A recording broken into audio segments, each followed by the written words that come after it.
what we've been noticing recently is like we will tell her to do something, like of course brush teeth always comes up. And it's like she won't do it right away, and then she forgets and she'll be like, "Oh, I got distracted." But if we will remind her to do it, then she gets really frustrated and she'll be like, I know. And then we're like, "Okay, but we don't want you to know. We want you to go do it." And then she's like, I don't know. It's like Okay, we're in so cycles where she's just getting really mad, but then it's like, but you forget if we don't tell you. And I'm like, okay, so it's some things to explore, some information to give you some insights. Okay, so odds are second borns watch the interaction between parents and the oldest very carefully.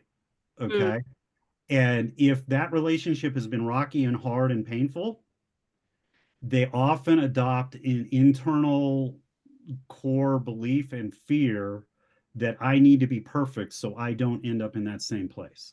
mm, And so they are very hard on themselves, which is why she's reacting when you remind her, because it points out her failure.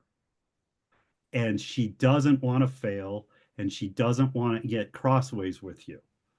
The problem is, of course, she's reacting, which then is actually moving her down the exact same road of what happened with your oldest. Making sense so far. yeah. Okay.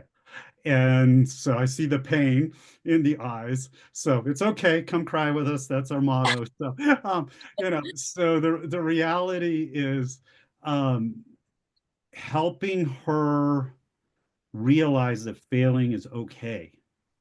And it's going to happen in life no matter what. We're all imperfect this side of heaven, and you're going to love her no matter what. And you're learning how to parent differently so that you won't get angry when she fails. And taking that pressure off is the first step of helping her stop going down this reactive cycle. She's got some negative core beliefs in there from that she's really sensitive to. Whether that's not being good enough or I believe I have to be perfect is a negative core belief. Um, so that's probably what you're dealing with. Okay, so first step, letting her know it's okay to fail.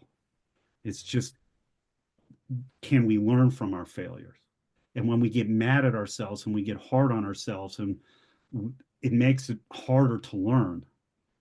And learning to love herself in failure, and look at her 1 Corinthians 13 with her, and love is faithful, love is kind, it does not envy, it doesn't keep a record of wrongs. Ask her, do you have a record of wrongs, things that you've done wrong that you're trying to avoid doing again?